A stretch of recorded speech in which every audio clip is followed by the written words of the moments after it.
in very sudden circumstances. Was it a bit of a buffer? Was it not?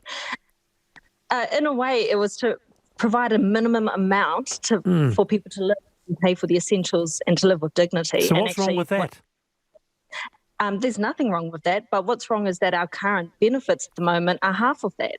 And so it shows that actually the way that the state cares for families and people who, for whatever reasons, can't get work, that they are entrenched in poverty and they don't have very many choices. And they're only able to earn up to $160 before their benefit gets cut. So in the world, we've got employers looking for people to work, but it actually costs families money to start working if they're on the benefit. It makes it really difficult to do that. And I think there's a lot better ways to do that. And the Welfare Expert Advisory Group have come out with it. And we've seen that the government can respond very quickly to COVID. A lot of money into this, but it needs to be a long-term structured change. Julia Whaiputi there. All right, Mark Knopf-Thomas, I've been thinking. Mine's a bit of a gripe with MBIE, actually. So, I think we're all fully aware that we're in lockdown level 4 for Auckland and the rest of the country until maybe later on this week. But the frustration I've got is some of the mixed messaging of what's essential retail, what's non-essential retail. And, you can go into the supermarket and follow all the protocols on the outside. Once you're inside, it seems to be pretty much free for all, and people aren't observing any of the things that we did last year. There's much less of a sense of fear, I think, which is quite disturbing. But just retailers who can't ship goods, who can't trade right now, but actually with the right protocols in place, full PPE, they'd be able to keep trading, as they can. And ironically, anybody can go online right now and buy products from anywhere around the world and have them shipped to New Zealand. But your poor local retailer down the road, who's got to pay the mortgage, pay the rent and everything else, can't trade. And I think it's really weird. I think we've learned fully well how we can do things safely. Nobody wants Delta to get out of hand. We fully get that. No, they don't. But with the right protocols in place, I think we'll be able to allow more people to trade. Like, going to a butcher's shop, for example, where you have one person going in, one person going out at the, as part of their protocol, is a damn sight safer than going to the supermarket. Okay, Julia Whaiputi, Mark Knopf-Thomas with me this afternoon, and the 4 p.m. press conference very shortly with Prime Minister Jacinda Ardern and Dr. Ashley Bloomfield.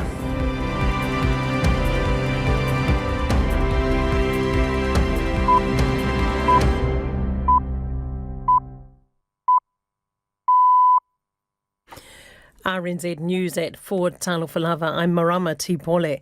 The Prime Minister's about to make a post-cabinet announcement on the COVID situation and lockdown levels, and will be crossing live to the Beehive as soon as that gets underway. 53 new cases of the virus have been reported today, 30 fewer than yesterday. All are in Auckland. The country's total number of cases in the current outbreak is now 562, all in Auckland bar 15 in Wellington. An international expert in vaccines says the risks of serious harm because of COVID-19 are far greater than any risk from the vaccines. The country has recorded its first death with a link to the Pfizer vaccine, a woman who developed myocarditis, a swelling of the heart, after being immunised. Otago University Professor Peter McIntyre, who advises the World Health Organization, says the condition is a rare side effect. He says someone is much more likely to develop myocarditis from having COVID than from having the vaccine.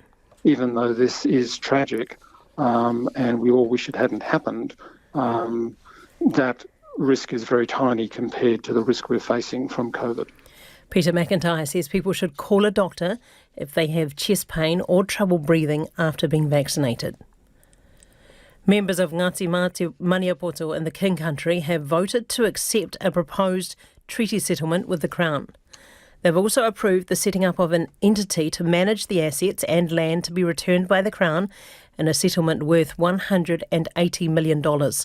Only 37% of eligible whānau voted, but Maniapoto Māori Trust Board Chair Keith Aiken says 2/3 of them voted in support. The settlement will now go to the government, which will decide if there is enough of a mandate to proceed. If that happens, Ngāti Maniapoto will become one of the largest iwi to settle with the Crown. The country's coal mines have been operating under level 4, with no distinction between whether the product is for domestic use or to be exported. The Ministry of Business, Innovation and Employment says all 17 coal mines that were operating before the Level 4 announcement have been able to continue as key utilities producing solid fuel. An exemption to the public health order has been made to give the public contactless collection. An Otago Regional Councillor says she's prepared to resign if the Environment Minister doesn't intervene with the dysfunctional council. Former ousted council chair Marion Hobbs has signed a petition calling for the elected councillors to be dismissed and commissioners appointed. She says she's lost faith in most of her councillor colleagues. I will go to the stage that if the minister says, and I will wait for his response, if the minister says, no, you've got to continue with the job, at that stage, I will probably retire or resign from the council. Marion Hobbs is one of 4 councillors who have written to the Environment Minister alleging conflicts of interest and unnecessary delays and asking for his help. The main hospital in French Polynesia has appealed to the French President, Emmanuel Macron, for more medical staff to help deal with the Covid-19 outbreak. More than 400 coronavirus patients are in the territory's hospital after a dramatic surge this month. RNZ Pacific's Moira Tuilaepa-Taylor reports. Case numbers have exploded at a rate 10 times faster than in France. The Tahiti hospital is now full after reporting in mid-July that for the first time in almost a year there were no COVID-19 patients left. A lockdown is now in its second week and vaccinations made compulsory for anyone working with the public. And that's the news. I've got a copy of a visa in front of me right here of an Afghan national who was granted a visa and should have been taken out, well, today, right? So he's stuck there and he thinks you're still coming for him. Are you? No, we're not. So what do you say to this man whose visa I am holding in my hands, who was so hopeful of getting on that plane, who now thinks he is facing a death sentence? What do you say to him? Checkpoint with me, Lisa Owen. 5 o'clock weekday evenings on RNZ National. RNZ National funded by New Zealand On Air. Back to Wallace Chapman and the panel shortly. Right now, the short forecast from Met Service to midnight Tuesday. Northland.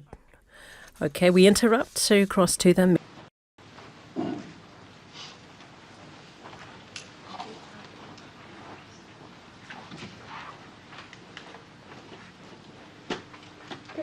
Good afternoon, everyone. Cabinet met this afternoon to discuss our alert level settings, but before I move on to those decisions, I thought it would be helpful for Dr. Bloomfield to give a quick update on today's cases and a bit more detail and reflection on yesterday's, in case anyone missed the press statement earlier today. Thank you, Dr. Bloomfield. Kia ora koutou katoa. So, as you will know, there are 53 new cases of COVID-19 in the community today. They are all in Auckland. While that is 30 fewer cases than yesterday and the lowest number of cases in 5 days, it is just one data point. However, it is an encouraging sign, and there are others. Of note, 52% of new cases reported yesterday, that is the 83 cases from yesterday, are household contacts of an existing case, indicating and confirming the high rates of household transmission as we expect with the Delta variant. And of yesterday's 83 cases, 72% did not create any new exposure events, implying that they have been isolating since lockdown started and thus reducing the potential for new chains of transmission. So of those cases reported yesterday, on the converse, only 28% are considered to have been infectious in the community, which may simply have been a visit to a supermarket, as is allowed under Alert Level 4, or a healthcare provider, or they may be an essential worker. We actually have a total of 101 essential workers now amongst our cases. However, many of those are from early on in the outbreak, and we have just 4 essential workers who have been infectious in their workplace, and 7 essential workers who have been infected in the workplace. Furthermore, based on the modelling, the R value of the virus, the R effective value in this outbreak, now looks like it is under 1. We need to keep that coming down, but it's good when it is under 1, as this means cases will continue to decline. The lower that R value gets, the more rapidly the case numbers will decline. So these are all encouraging signs that our lockdown is working as intended, breaking chains of transmission and gradually drawing the net around the outbreak. Also visible to us are the harms that we can see from COVID-19 in this outbreak. We have 37 people in hospital, including 5 in intensive care, and 3 of those are ventilated. Yesterday, there were 16,370 tests processed, and our 7-day rolling average is 34,620. This high rate of testing is giving us increasing confidence that we are finding any cases of COVID-19 out there. We need to keep doing so, so if you have been at a location of interest, or you have any symptoms of any respiratory symptoms or symptoms that could be COVID-19, wherever you are in the country, please do get a test. Thank you, Prime Minister. Thank you, Dr. Bloomfield. Looking at our overall cases today, I know we all feel encouraged that our number is lower than what we've seen in the last few days, and I know that we're all willing for that trend to remain. But while it would be too premature to say we have a trend yet, what we can say is level 4 is making a difference. We are seeing a decrease in cases outside of households, a decreasing number of locations of interest, and the reproduction rate reducing. Now, all of that helps, but the job is not yet done, and we do need to keep going. On Friday, Cabinet agreed to move all regions south of the Auckland boundary to Alert Level 3 at 11:59 p.m. tomorrow, Tuesday, August 31st. That was on the condition that all the evidence that might emerge in the following days continued to be positive. There is nothing to suggest we need to change that plan, so Cabinet today has confirmed that alert level change will take place. Like last time, business owners and operators are now able to access their premises in order to prepare for contactless opening, including to meet the public health requirements. Just to confirm why we're comfortable with that alert level shift from Tuesday midnight, wider wastewater testing in Christchurch has not shown up any further positive results, meaning the positive results last week we believe can be most likely attributed to cases in managed isolation facilities in the city. And additional testing across the country has only thrown up one additional positive case in Wellington, a household contact of an existing case who was already in isolation and not in the community. Level 3 for the country south of Auckland will remain in place for a week, and we'll review these settings at Cabinet on the 6th of September. Our hope will of course be that we can keep lowering restrictions when it is safe to do so. So just to repeat, for the rest of the country south of the Auckland border, it will be level 3 for a week with a review at Cabinet next week. This afternoon, Cabinet also assessed how long Northland will need to remain in level 4. Our decision here has been a cautious one, and that's because unfortunately the cases and work sites in and around Warkworth emerged late in the lockdown. Now that was not the case for Wellington, for instance, where we had well over a week to monitor contacts and cases and ensure we didn't have spread. We just haven't had that level of time for the cases we're concerned about in Warkworth and with possible contacts beyond. Once we have that same level of reassurance for Northland, we feel confident to move alert levels. Now, additional wastewater testing at over 20 sites in Northland are due on Thursday. In addition, further testing from contacts across Northland, and we had a number of contacts across Auckland who have been at locations of interest, and some that relate to some more recent work sites. Some of those further tests will be available in that time frame as well. If these are all clear, the Director General and Cabinet has agreed to lower Northland to alert level 3 at 11:59 p.m. this Thursday. So again, just an indication of our intention here if all of those tests come back clear. I know many in the north will be interested in what this means for transport corridors at that point. A reminder that at level 3 there is still no interregional travel.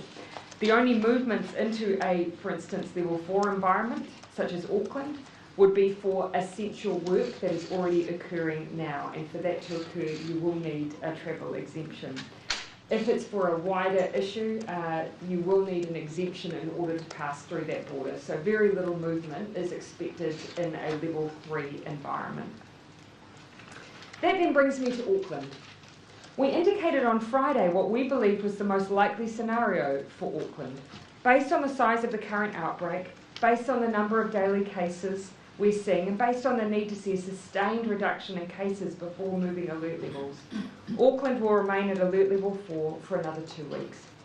Cabinet will meet again on Monday the 13th of September to look at our next steps for Auckland. Now, to move Auckland down a level, which is our absolute goal, we need to be confident we don't have Delta circulating undetected in the community. And we need to be confident that any cases we may have are contained and isolated. As we saw from this outbreak, it only took a week for one case to spread across the city. And that's why we're working so hard to get this right. And I know everyone in Auckland knows we are just not there yet. We are making progress though, and that is one message I want to leave today. The sacrifice everyone is making is incredibly important, and it is making a difference. Yesterday I received this graph. The red line shows what would have happened if we hadn't moved hard and fast into level 4. Now, it's a little difficult for you to see perhaps the numbers on the side, but it tells us that the daily case numbers are literally off the charts, and that without level 4, some modelers estimate that the number of new cases today could have been around 550. The lines underneath tell us the different paths we could still follow. At the moment, we're tracking roughly in about the middle of those options, and where we finally will land and when we'll land there is not yet clear. But that doesn't mean we are powerless. The more we do to limit our contact, the faster we exit these restrictions, and more importantly still, the more lives we save. You'll have heard today Dr. Bloomfield mention the number of people in hospital. It is a number that each day is reported to me, reminds me of how serious this illness is. In the same way, I'm reminded when I read the figures out of the United States, where the daily average hospitalisations for COVID-19 are more than 100,000 people, similar to where they were in their last winter peak. We may not see it in our headlines as often, but the world over, countries and their people continue to battle this vicious virus. And now we have hundreds of people battling this virus in our country as we speak. Our job is to limit how many people have to face that as much as we can. My final message is really for all those outside of Auckland. Please remember that level 3 does not mean freedom. It means caution. It means staying in your bubble. It means distance. It means contactless transactions. And I will spend a bit more time going over that tomorrow. But while you're here, and while you're preparing to move into level 3, Auckland is doing a huge service for all of us. And not just now, but throughout this pandemic. It's Auckland that has maintained our gateway to the world, that has done a lot of the heavy lifting in welcoming Kiwis home safely, that has worked hard to keep the rest of New Zealand safe when there has been an outbreak. Auckland has done it tough, and they've done it tough for all of us. I know we're all grateful, and that we are, as a team of 5 million, willing for their hard work to pay off. Before I conclude today, a quick word on vaccines, and then I will conclude.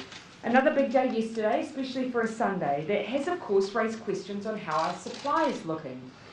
We currently have roughly 840,000 doses of the Pfizer vaccine in the country, and we'll continue receiving weekly deliveries from Pfizer. You'll recall that in recent times we've been receiving more than 300,000 in each of these deliveries.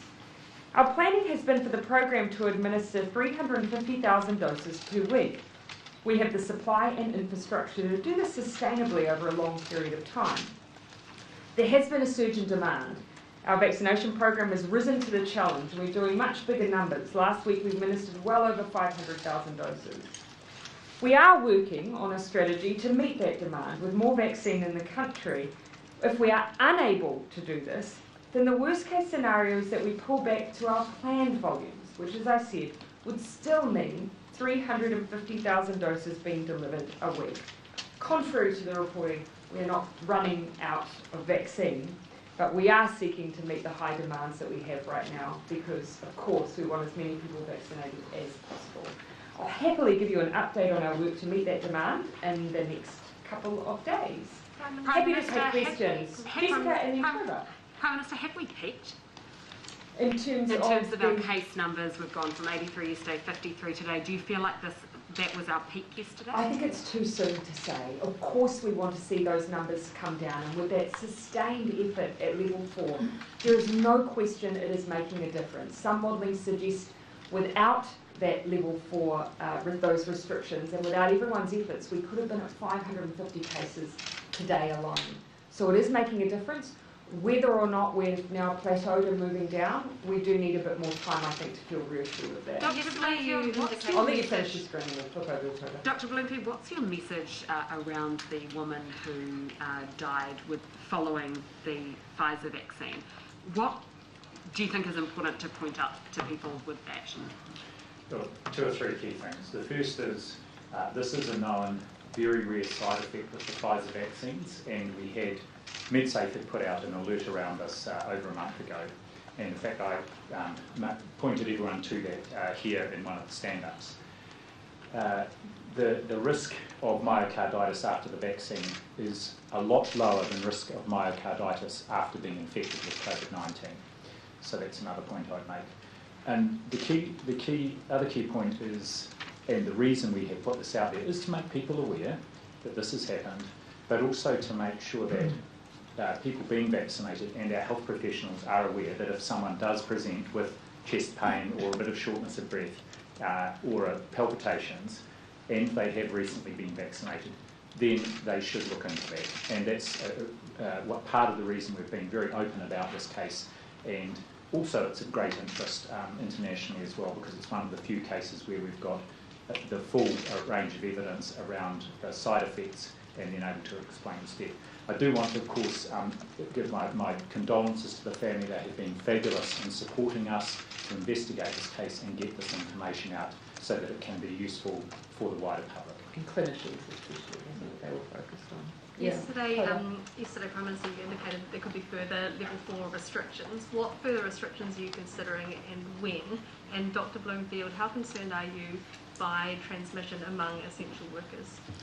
Yeah, so what we indicated is that we are looking at, in those cases where we have, for instance, seen a small number of instances with transmission between workers at work sites.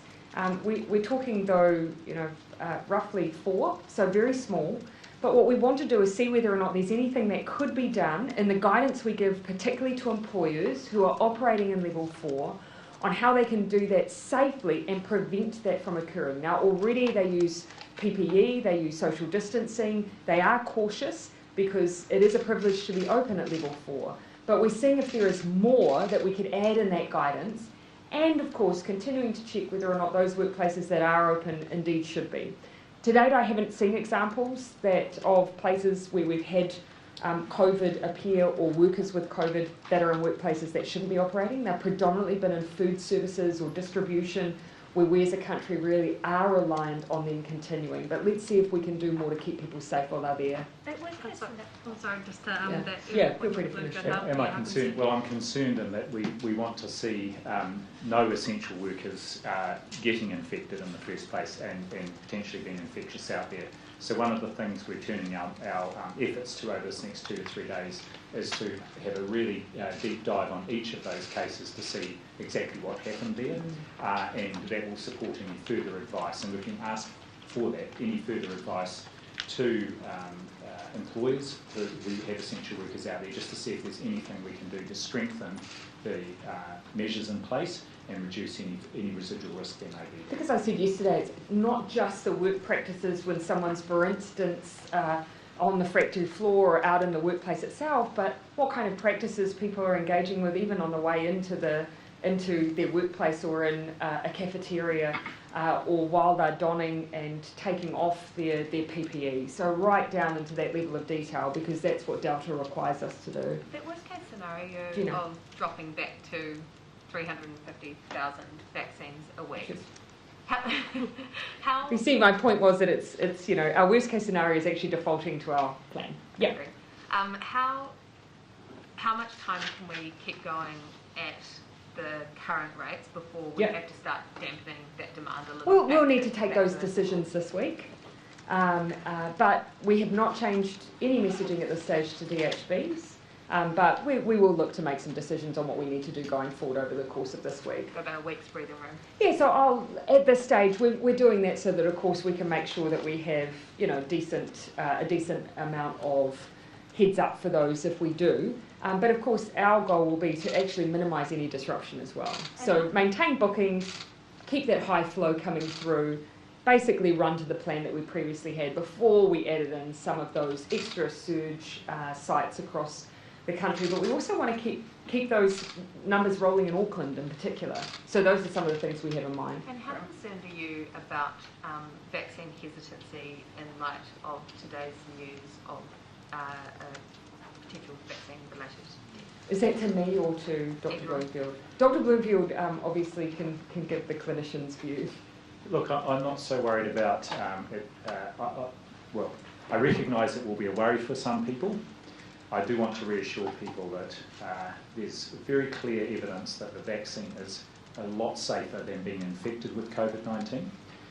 This is a very rare side effect. It's one that we were alert to already, and we've now put out good information to health professionals to make sure they're alert for that. We collect very good information on any adverse effects, and we're not seeing anything out of the ordinary with this vaccine compared with what the experience is in other countries. So I can reassure people that the safety profile of this Pfizer vaccine is very, very good. Prime Minister? The most common cause of myocarditis is a viral infection. And so I remember even just, would have been maybe a month or so ago, reading an article about the number of children and young people in hospitals in India with myocarditis because they had COVID-19. So we are still safely offering this vaccine to protect people from that very thing, COVID and therefore the effects of COVID. Prime Minister, what is your response to reports that Pacifica families in the Bay of Plenty are being forced to present passports before they get COVID jabs? Actually, I understand that Dr. Bloomfield has a bit of detail on what has happened in that particular scenario that he might wish to share. Yeah, well, the first point I would make is no one is required to show a passport or any other form of identification to be vaccinated. However, if someone doesn't have an NHI number, the process of allocating someone an NHI number can be expedited by someone having identification. And my understanding in this case, this is what was being sought. There was certainly no intention, in my understanding, to single out any particular group. But I just do want to reiterate, no one is required to show a passport or other form of identification, and every person in New Zealand is eligible to be vaccinated, whatever their immigration status. And I think you've seen the DHB apologise very clearly that the incident happened, and for any, concern or concern that may have been caused. So was it a logistical hiccup, was it? I'm sorry? It was a logistical hiccup, was it? Well, it was. It's not. I think everybody in the program is very aware, and we'll be reminding them that no one is required to show identification or a passport or anything else before they are vaccinated. And so this was just an attempt to try and, I think, smooth or expedite an administrative process rather than anything to do with eligibility. The only thing you need to be eligible for a COVID vaccine in New Zealand is to just physically be in New Zealand. That is it. You don't need to present any identification. You don't even need to present any documents to show whether or not you're in New Zealand legally or not. We are not interested. We just want you to be vaccinated. So being physically here is enough, nothing more. So no ID or anything? No, as Dr. Bloomfield has said, if you don't have an NHI number, we want to know that we're giving you your second dose and that we're logging everything, and so, health professionals will go through a bit of a process to try and do that, but there are ways we can do that without any ID. Are you aware of it happening before? No. I do, as I understand, this has been because we've got a specific group of individuals in that region that we are vaccinating at the moment who are not in New Zealand long term. What about Northland? Yeah, sorry, I'll let you finish that question. Oh, sorry, it was on Northland. Why have they been included again? There'll be a lot of people in Northland who say, we're not part of Auckland, it's really annoying, we have to be cut off. Why do they have to wait till Thursday? Well, we have some sites in Warkworth that we have been concerned that if we have cases that emerge from some of those larger work sites, which we have a small group of workers who do live outside of that area, in what we might define as Northland, if we have any outbreak from that work site, we're concerned if we move too quickly, then we'll see the effects of that potentially in the Northland region. So that's the reason. It's got nothing to do with anyone from Auckland's movements. It's really about what we discovered in Warkworth. Had we not discovered that, we would be moving to alert level 3 already with everyone else. The other important note is this, with wastewater testing, with some of the remaining testing coming through, that'll give us extra confidence as well. But given it's a route where actually people are transiting through those areas and may have had contact with those cases potentially, we just wanted to be really cautious. Prime Minister, are you satisfied with the level of testing in the community at the moment? And is that a possible reason fewer tests, why the case numbers have come down? Well, look, there were times, of course, where 10,000 we would think was a fairly solid number. Sunday has always been a bit lower, but I do want to see really solid ongoing testing numbers. And there will be days where we will have a large number of close contacts, and I think actually that has been over the last few days, where they'll be coming up to us to day 12 testing, which will lead to those numbers coming up again. But I don't think it's fair to say we've got those numbers because we didn't have enough people necessarily tested. But again, I'm not making any judgment from today's numbers. I'll look at tomorrow's, I'll look at the next days, and we'll see what trend emerges. Can we get an update too on quarantine capacity? There's still dozens of people with COVID-19 still at home, not in quarantine.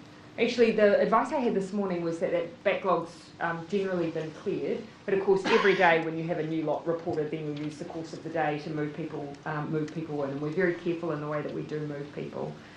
So my understanding is that that is clear.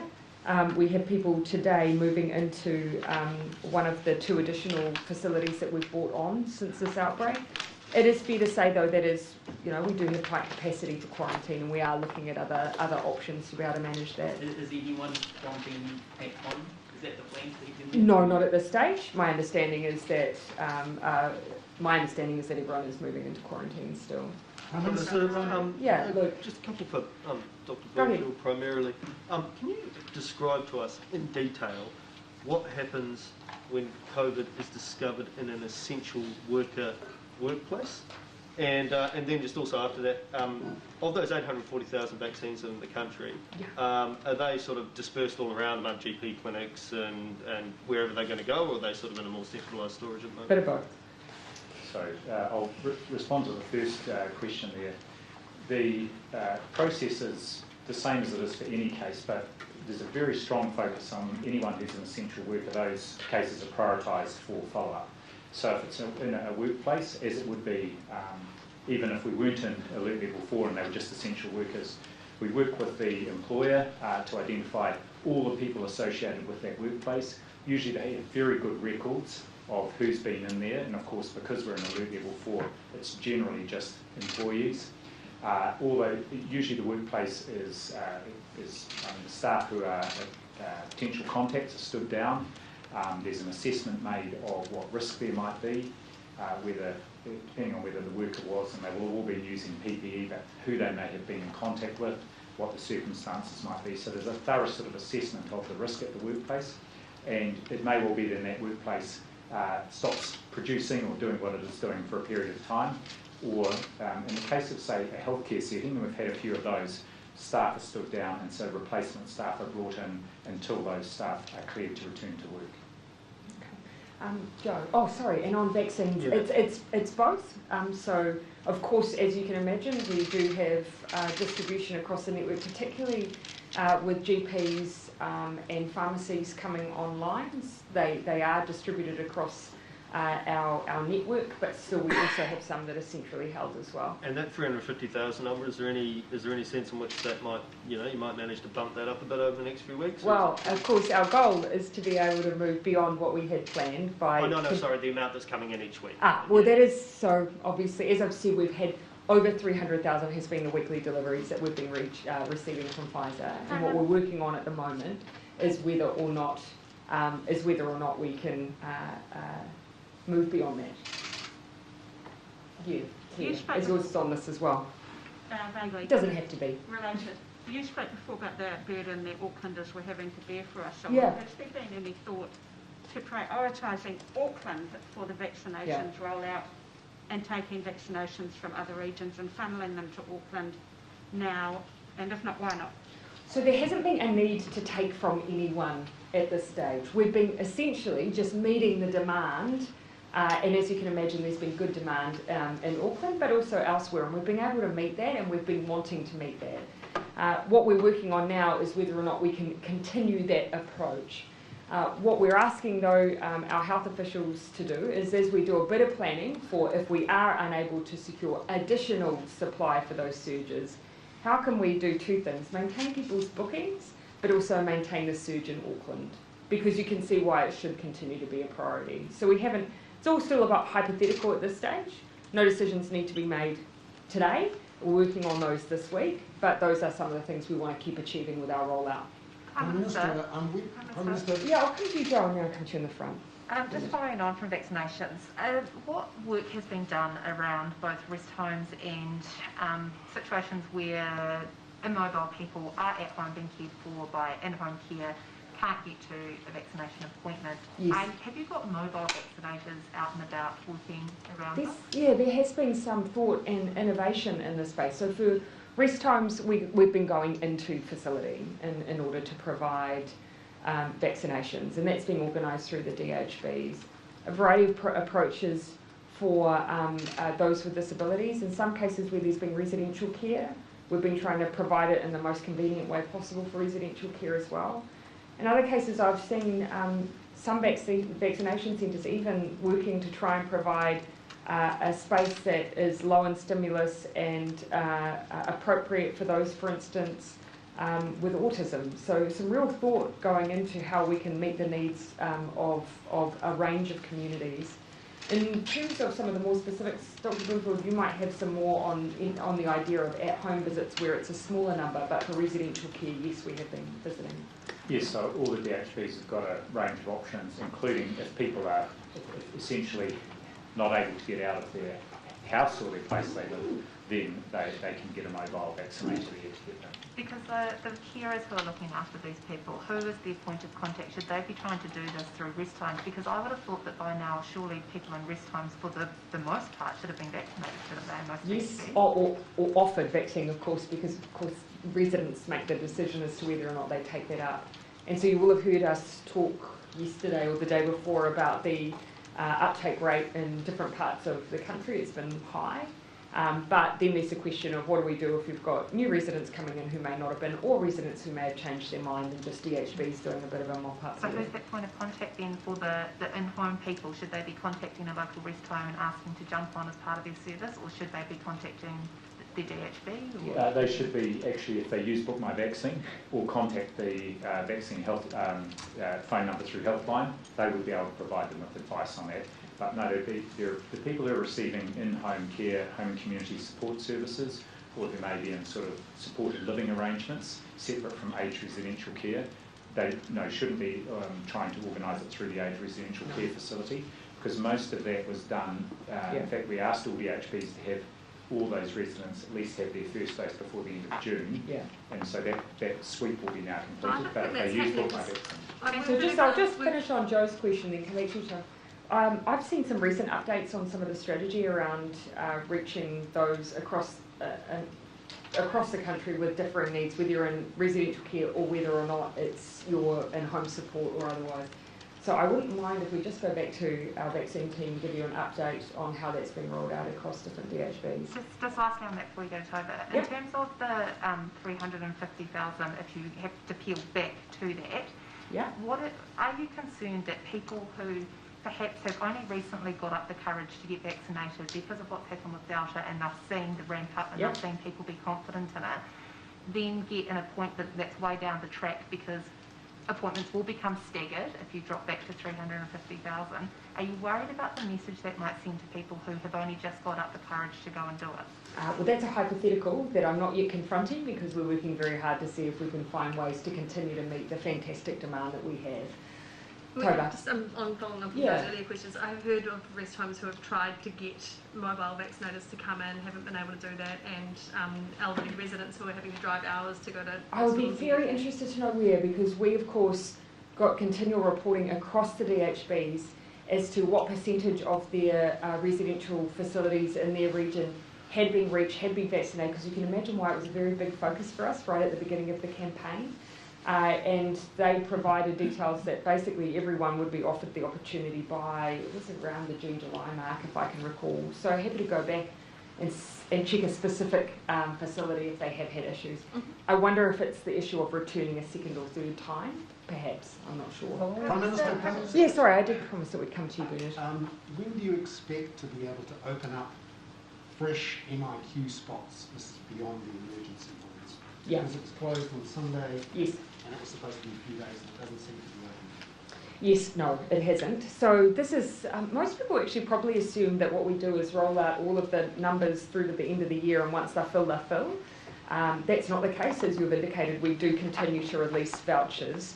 We have put a bit of a hold on that for now, on releasing some of those new vouchers in the near future, because of course, as you've seen, with an outbreak of over 500 people, we are using the facilities for those individuals, and that is the right thing to do. New Zealanders wanting to come home want to come home to a country that's free of restrictions, and the best way we can do that is by dealing with this outbreak as efficiently as possible. I don't yet have a timeline for when we'll be opening those vouchers up again. And now that we know Delta is... Keep in mind the Crown Plaza is also offline at the moment too, and that is one of our bigger facilities. Now what we know about Delta, is it possible to go back to that 4,000 per fortnight coming in through MIQ? Or will you have to reduce the numbers to reduce the risk of breach? Well, what we've done to reduce the risk has been to change up the way we're operating in those facilities. Cohorting, for instance, as much as possible, bringing people in on similar dates and releasing on similar dates. Of course, vaccination of our workforce, the testing regime we use. In this point in time, we're looking at whether or not there are more things that we should do, more innovations to try and, again, just add extra layers of protection. And so we're getting advice on some of those for MIQ. At the moment, it has not included reducing down the numbers, because actually it only takes one. And people may have thought, for instance, that Sydney, at the time that we were putting people into quarantine, they may have considered it low risk. So it's actually about being vigilant regardless of the number you have coming in. What is clear, though, is our ability to expand that number is very limited. We just don't have the workforce to do it. But the Australians did halve their number coming in after their breach. They did. But as I say, it takes one case. And so for us, it's actually about the protocols that you have across the system. Having said that, many people before this outbreak were putting pressure on us to extend our facilities and our capacity. The focus we have at the moment is making sure that when we're doing it well with the numbers we do have. Prime Minister, we've been hearing from several organisations about a massive increase for the need of food relief during this lockdown. Auckland's facing another 2 weeks of this, and for some people that's pretty scary. Facing, sorry? 2 more weeks at least. Yes. And that's quite a scary thought in terms of if you're in food insecurity. Is the government considering doing anything to help people in those sort of situations or help food banks? So immediately we put $2.8 million for food essential items support for existing providers, and then a further $7 million has also now gone in as well for those who work across those food security networks, and we estimate that can provide up to 60,000 parcels for those who may need it, also 10,000 wellbeing packs as well. I'd also encourage people to access MSD. They are there for these exact moments and have the flexibility to provide additional grants to people to meet any food-related needs that they have at this time, because we absolutely acknowledge that this is a very tough time for everyone, and that's why that support's available. Just on yesterday's questions asked about how many people in hospital were vaccinated, we now know it's 8 partially vaccinated of the 34 yesterday. Can I ask for your reflections? Just the one thing I'd just caution is that person could have been vaccinated a week ago, 4 days ago, and of course the ability for that to have an effect is rather limited with those timeframes. So. Yeah, so I was going to ask for your reflections on that, what you take from that, and also that other key stat we found out yesterday, that 30 of the 34 people in hospital are Pacifica. Yeah. Is that blind bad luck, or is that a failure of public health? That is COVID-19. That is Delta. I mean, the rates of hospitalisation that we're seeing are high, and it is undoubtedly hitting our Pacific community very, very hard, which is why we as a country have taken this approach on COVID-19 and our elimination strategy, because we knew that if COVID did manage to get into our communities, it would have that devastating effect.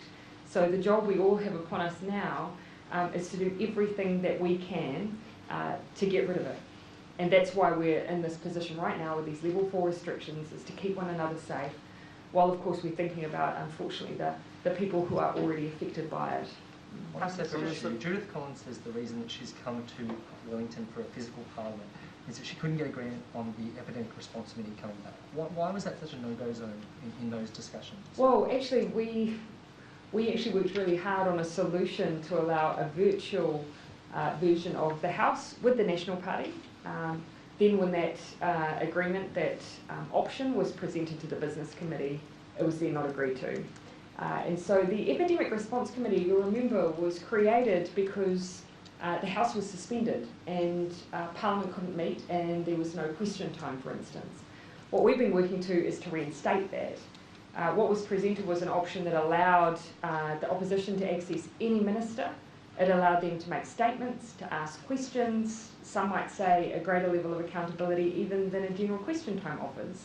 But unfortunately that was rejected by the opposition. So that's where that fell over. Are they playing politics? Well, my preference would be to opt for a virtual option because it does the same, if not more, than an in-person version of the debating chamber. Select committees can still meet, so that's still happening. All of the other business of Parliament can continue. The only thing we're missing is question time, and my view is we could do that safely, virtually. It's a shame that the opposition did not agree. David Seymour says the fact that you're allowing it to go ahead proves that there is no health risk, and that if there was, you wouldn't let it go ahead. That is totally incorrect. My view was I was willing to suspend for a week whilst we tried to find solutions. Unfortunately, the opposition and the ACT Party were unwilling to agree, and I was unwilling to suspend Parliament for a second week.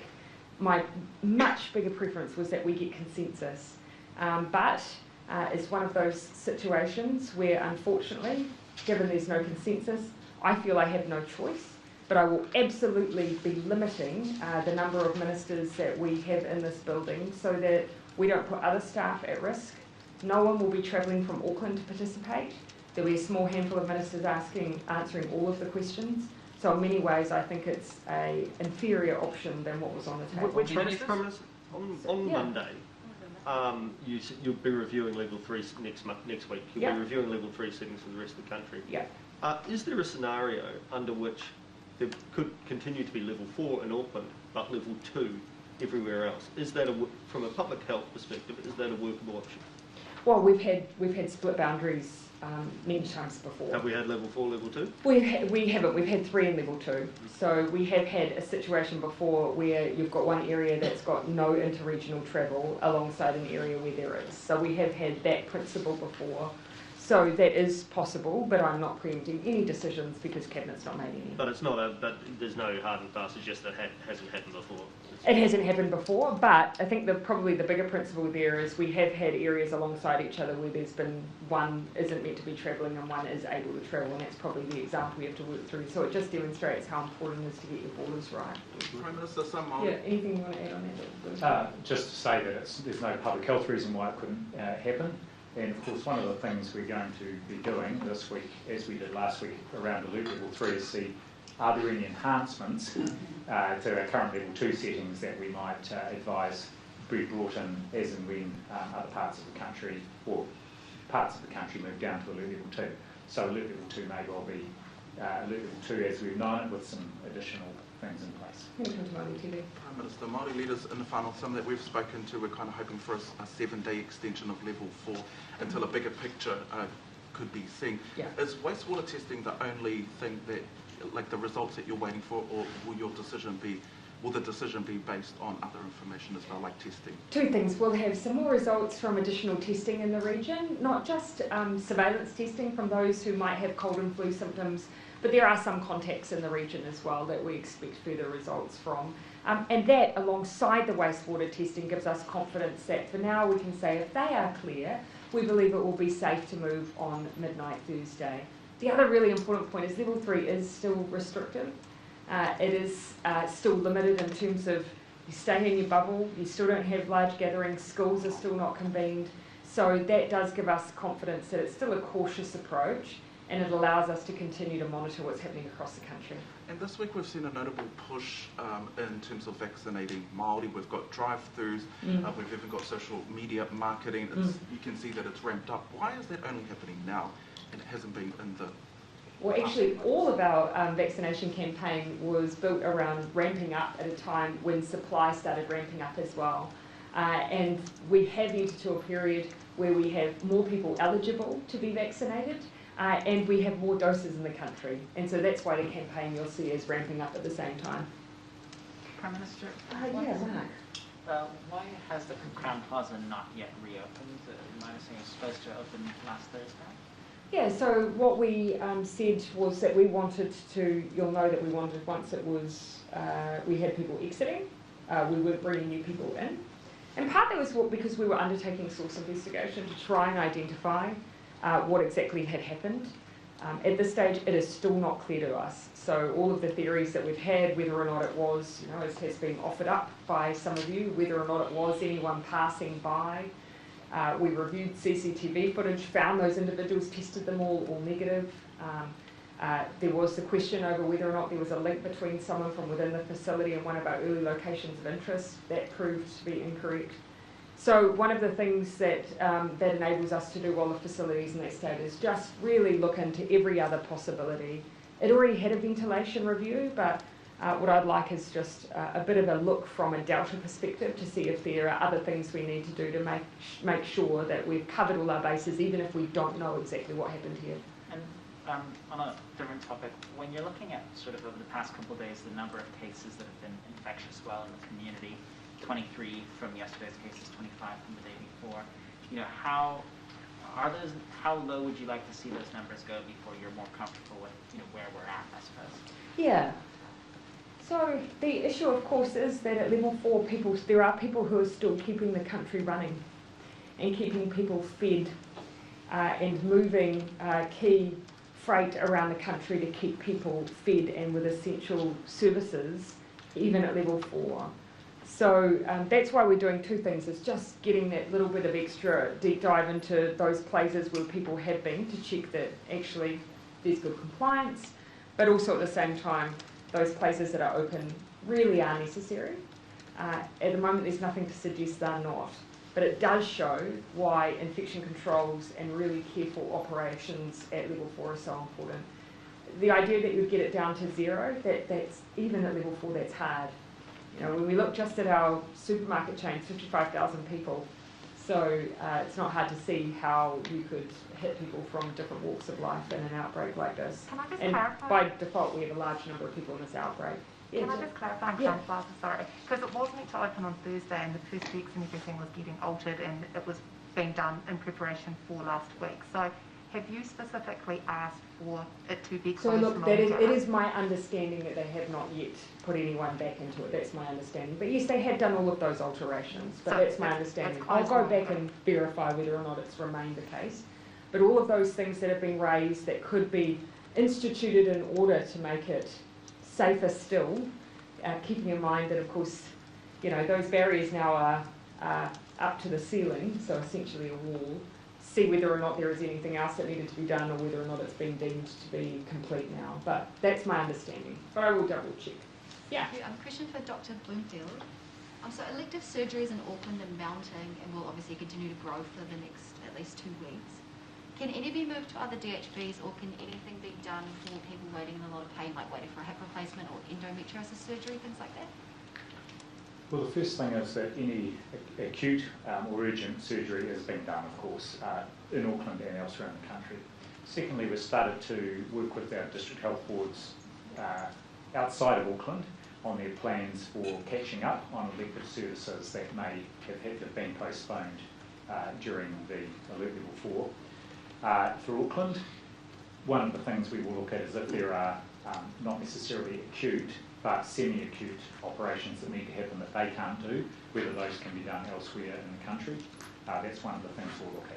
Okay, where would that be, like Waikato or just... It could be anywhere depending on the nature of the surgery, but obviously the DHBs that are adjacent, like Waikato, would be the main one. But so saying, all DHBs are going to have a backlog, and so as happened last year, there will be specific plans in place, and we will work with district health boards to make sure they are both able to provide that surgery, and of course they will prioritise people whose need is most urgent. Okay, I'm going to take the last couple of questions. Yeah, down here, and then I'll come back to you here. Did Cabinet agree with the Ministry of Health's advice around the enhanced protocols for businesses operating under Level 3? Mask use and that sort of thing? Oh, so the mask use, issues around mask use were agreed some time ago, and as was mandatory record keeping. And you recall we made those decisions before we had an outbreak. We're working through all of the implementation and then announce them afterwards. Okay, Dr. Bloomfield mentioned yesterday he'd given advice around businesses operating under Level 3, physical distancing, mask use indoors. Yes, I don't believe there's been a point where we've ever been divergent on those matters. No, but so the Cabinet has agreed with that? So my point is that those decisions were taken some time ago, and my recollection is that we've always followed the advice that we've received weeks ago. I think the additional advice we gave, and I'll just have to clarify, and we will be able to outline this tomorrow, it was for anyone in Alert Level 3, for anyone who may be having any public, who isn't currently an essential worker but is going into their workplace, that they need to wear masks there, and even in the case of any transfer of goods or services as contact us anyway. We're just added in that additional measure to reiterate the importance of mask use in Alert Level 3. I think the important point for me as well, I don't believe we've received any advice that we've rejected. So it might be that it's still in a process, but we've tended to stay pretty closely to what we're advised on these things. Yeah, Beth. So can you just go through again where the vaccination clinics are asking people for ID? Because I've had a few messages from people who went to a centre in Auckland who have said that they were asked for ID when they went. So if you go to a vaccination clinic and you don't have identification, you will be vaccinated. No one should be asking for ID as a way to access a vaccine. In some places, people may be asking ID to establish an NHI number, to hasten the administrative process, but it is not a prerequisite for you to be eligible for a vaccination. We understand that. So yes, Claire. Sorry. At some point, when vaccination status becomes relevant for things like passports and travel, how will people be able to prove that they have had a vaccine? If they So we do, of course, register the fact that you've had a vaccine. We've got a case that was being raised with us where someone didn't have an NHI number, and so that's where someone's used ID to try and establish an NHI number for that very purpose. So later they can go back and find a record that they've been vaccinated. But if they haven't shown ID to prove it's them? So they can search through your records and identify who you are, ask for things like date of birth. That's certainly the process I've witnessed. So every person who is getting vaccinated, a link is made to their existing NHI number if they have it, based on name and date of birth. If they don't have an NHI number, one is created, and then that allows the COVID immunisation register to link with other health databases. And at the moment, if anyone needs proof that they have been vaccinated, for example, to travel overseas, the Ministry of Health provides a letter signed by the Director of the Vaccination Program to confirm that they have been vaccinated, and it has their name, date of birth and NHI number. Yeah. Was anyone here asked for their ID when they were vaccinated? Well, yeah, we had 2 bookings today, and the people... No, I mean the people who have been vaccinated. You were? No, I wasn't. So yeah. Might just be me. Yes, down the back.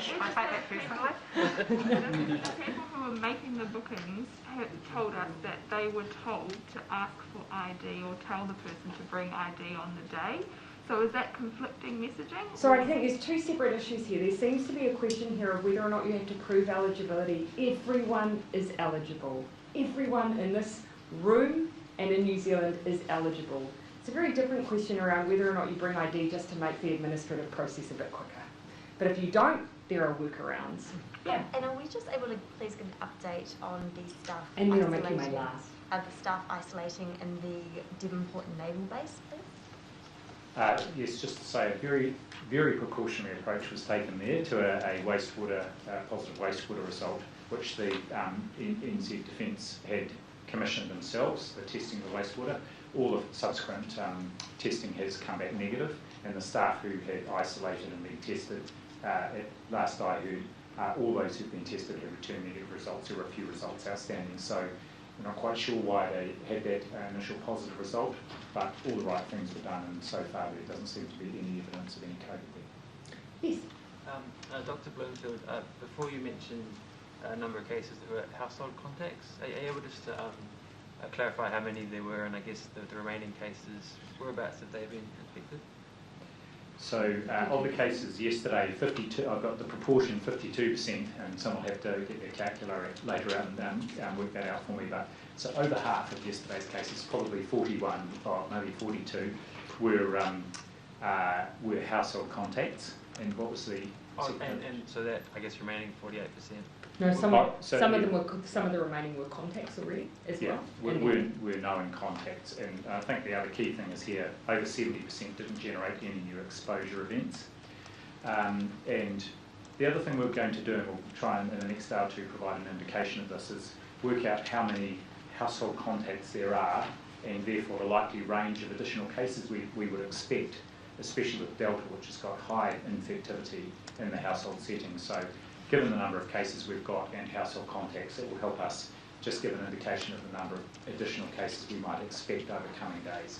And so just with the, I guess, this outbreak, are you able just to describe some of the symptoms and experiences you're seeing in some of the cases, and obviously with it being Delta, if there's any differences you're seeing from previous outbreaks, and also obviously having more people vaccinated this time around. Are you seeing any differences at this stage? So I was just looking at this today. There's no evidence of any different symptom pattern with the Delta. So it's fever, runny nose, sore throat, cough, a loss of sense of smell and taste is again still there. So it's the usual symptoms that we've seen with earlier variants of the virus. What I don't know is anything yet about whether people who are vaccinated and become infected are experiencing either milder symptoms or not. And one thing that we are seeing is that, of course, some of our positives are asymptomatic. And so we do know, of course, that when you're asymptomatic, you still can be infectious, which is why we want everyone. Just be careful at all times. Never assume that because you feel well, that you won't become unwell and that we then won't have your friends and family affected. Thanks, everyone. Thank you.